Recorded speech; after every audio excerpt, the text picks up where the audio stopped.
Happy New Year, true believers, and welcome to the first official Evan Falarka video of 2017. First of all, I think it's crazy that we're already in the year of 2017, where, I'm going to sound like I'm an old person right now, but just the technology that we have and how far we've come and everything that we have at our disposal with me doing a recording of a video and sending it to you guys and being able to interact with thousands of you guys, not even hundreds anymore, it's now thousands on this channel specifically, and interact to thousands of you through an online internet connection. Mind-blowing. Amazing. I was born in 1998, I'm now 18 years old, so when, even when touch phones came out, I was like, what is this? This is so weird. This is incredible. And super weird, and I don't really want to use it because I'm kind of terrified to use it because all I had was a flip phone, if you guys even know what that is. Some of you viewers might be younger, but flip phones were phones with buttons on it that you had to push physically. And absolutely crazy now that we have these type of phones, which are more like cameras than phones and, anything else. But I'm going too far deep. But in regards to Spider-Man, this year is officially going to be the year of the spider. Now, I don't mean that literally. I don't literally mean it's going to be the year of an arachnid. I'm going to mean that in the way that it's the year of Spider-Man. It is Spider-Man's greatest year in history. So basically, in the past, all these other Spider-Man events were pretty important in regards to Spider-Man fans and even the world, because when Spider-Man 1, the movie with Tobey Maguire, came out in 2002, because that was a year after 9/11 happened. And people just needed something to look up to and just not really focus on the tragedy that happened in New York on that day. Then, this hero comes along of just a kid who gets bit by a radioactive spider. And everyone falls in love with that movie. Kids, even adults, and old seniors, newborn generation individuals everywhere falls in love with that movie. I was one of those newborn generation people because I was born in 1998. I saw the movie when I was 4 years old.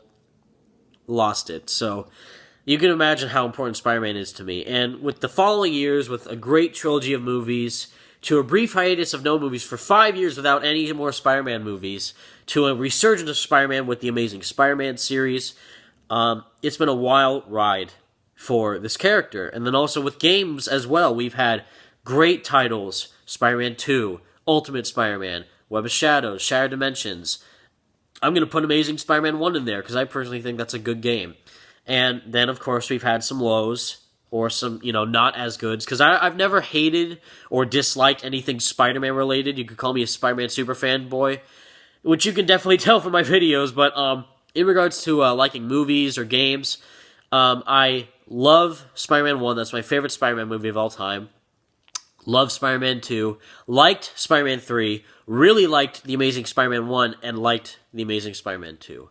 And with games, loved the Spider-Man trilogy of games. I even loved Spider-Man 3 because the swinging was pretty good and the story was okay, but just playing in the black suit for the first time in a Spider-Man game was crazy.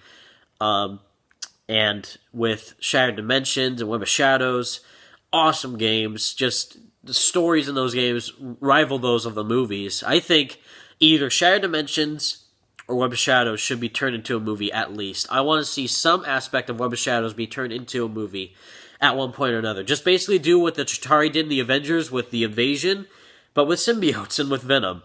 It's a long shot because of all the deals with Sony and the Venom spinoff movie and all that, but you never know.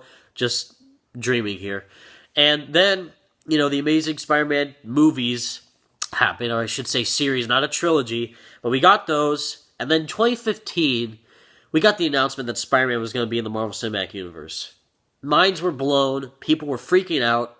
I was one of those people. I was back then how I am now with the Spider-Man PS4 speculations and theories. I was doing research when I was lifeguarding at my job, and also at school even, during certain work assignments that we had to do in class. I just put that on the side. But then when I was doing them, I just looked up my phone, Spider-Man Civil War costume design, or leaks, actors, story, concept, powers, what's going to happen? How's the origin story going to be in there? And it's not origin story? Oh crap, we were all super going crazy with the research. And then when we saw them, we flipped our shit. I did, excuse my language, but I went crazy when I saw Spider-Man the first time in the Civil War trailer when he revealed himself and took Captain America's shield.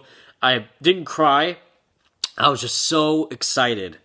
And Civil War came out.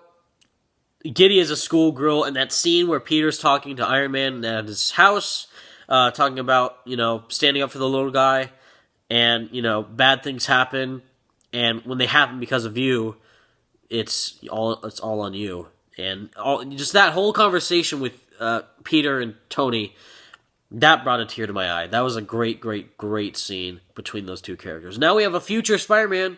Right now, Tom Holland gonna kick ass in the Marvel Cinematic Universe. Insomniac Games making an exclusive Spider-Man game and a new Spider-Man cartoon, which hopefully will be good. Probably not as bad as Ultimate Spider-Man, I don't think, but hopefully it will be just as good as other Spider-Man cartoons. But just look excited for 2017. This is going to be one heck of a year, and I can't wait to share it all with all you amazing, spectacular Spidey fans, True Believers, and Spidey Squad members. Love you guys so much. Thank you so much for watching. Happy New Year, everybody. Peace out.